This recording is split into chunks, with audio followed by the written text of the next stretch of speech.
अस्सलाम वालेकुम friends, welcome back to my channel Laiba health tips.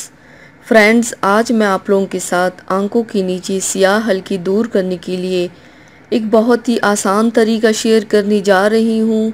Friends, अगर आपकी आंखों के नीचे भी स्याह हल्के और गड़े पड़ गए हैं तो उसकी कई वजूहात हो सकती है, जैसे कमज़ोरी, परेशानी या नींद की कमी शामिल है। आंखों के स्याह हल्के और धब्बे दूर करने के लिए ये कुदरती अशिया से तैयार करदा मास्क लगाएं। तो चलिए शुरू करते हैं, पर इसके पहले प्लीज़ मेरे चैनल को सब्सक्राइब कर लीजिए और बेल आइकन को दबाइए एवरी लेटेस्ट ब्यूटी अपडेट को सबसे पहले पाने के लिए। इसके लिए आप लोगों को चाहिए सबसे पहले एक आलू, खीरा और टमाटर लेकर ग्रेटर की मदद से ग्रेट या कद्दूकश कर लें। अब इन सब को मलमल के कपड़े या चलनी में डालकर प्रेस करें और सारा जूस निकाल लें।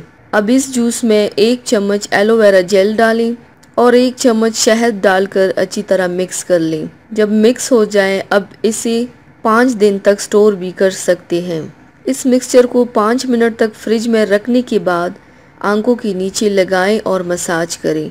20 मिनट के बाद चेहरा ठंडे पानी से धो लें। आप इस मिक्सचर को मुसलसल 1 माह तक इस्तेमाल करें ताकि हल्के और गड़े हमेशा के लिए ख़त्म हो जाएं। तो व्यूवर्स, थैंक्स फॉर वॉचिंग। मेरी वीडियो को लाइक और शेयर ज़रूर कीजिएगा। मिलते हैं एक और नई वीडियो में, तब तक के लिए अल्लाह हाफिज़।